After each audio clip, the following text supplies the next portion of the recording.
IMF and the United Nations country team, in collaboration with the Ministry of Finance and Economic Affairs and the Central Bank of the Gambia, earlier today launches a joint in-country October 2022 Regional Economic Outlook for Sub-Saharan Africa.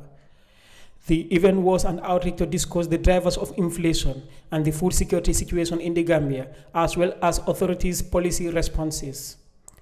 While addressing the participants of the discussion, Sarafin Wakana, the UN resident coordinator in the Gambia, says the country's economy has been faced with numerous challenges for the past decades. And over the past decade, the economy has endured a number of downturns, such as the drought in 2011. We saw the political impasse in 2017, COVID-19 pandemic, and more recently, the Ukraine war. These episodes have posed serious economic challenges to the population, reversing the gains the Gambia has made in reducing poverty, hunger, malnutrition, and inequality. We must ensure we do more, because every time there is a shock, the few gains we made are reversed. Honorable Sidi Keita, Minister of Finance and Economic Affairs, blames the high performance of the United Nations dollar to the high rate of Gambia's inflation. As the living costs surge across the globe, with the Sub-Saharaan Africa not an exception, this has exerted triple impact on society and governments across the region. First, the rising cost of basic essential commodities has eroded gains in the social safety nets. Secondly, increased the cost of government projects and programs, as well as eroded the much needed revenue to support the critical public service delivery in the low-income countries. These challenges have been further exacerbated by the monetary policy reversals in the advanced economy, principally the United States, putting undue pressure on all currencies, particularly the Gambian dollars.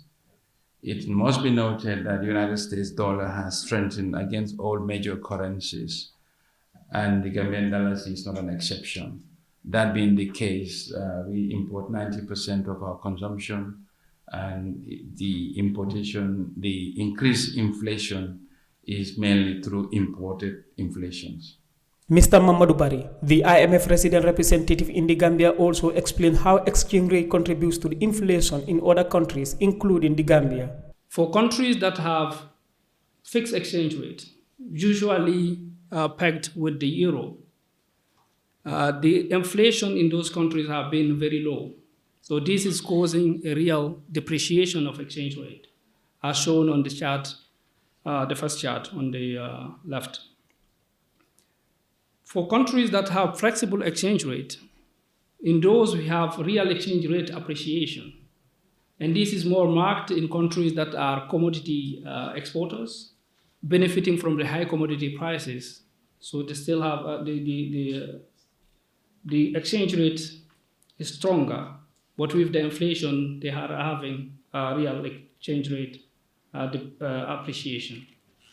The second category of country is countries that have resisted the nominal depreciation through FX intervention in the market. And these are leading those countries to lose some reserve. The third category are the countries with high inflation. High inflation actually will create a real appreciation of the currency.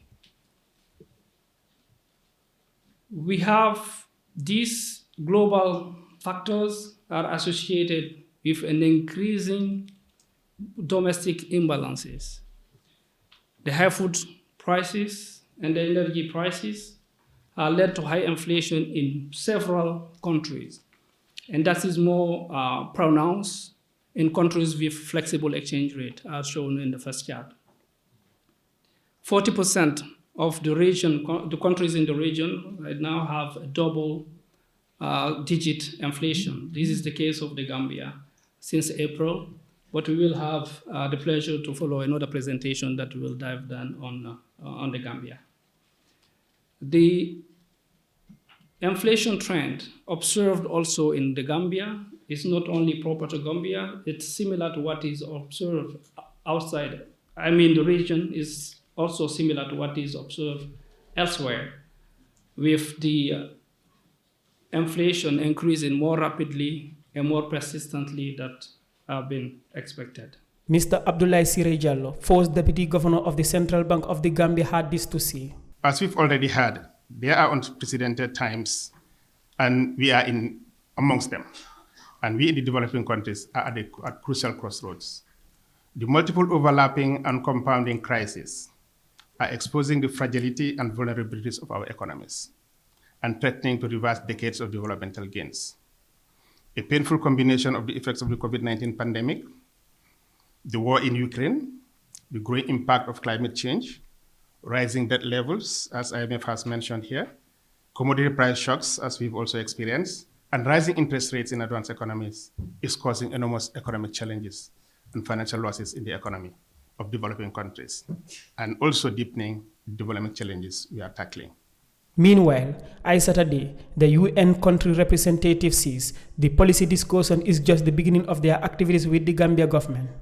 Policy discussion is only the start of putting key policy issues on the table, as I just mentioned, and the actual work, even if ongoing, requires us to now work more collaboratively, as some of our brothers and sisters said, in mitigating the impact of these rising costs of living on the Gambia people, especially the most vulnerable, the people living with disabilities, the women, and the whole society that is victim of this.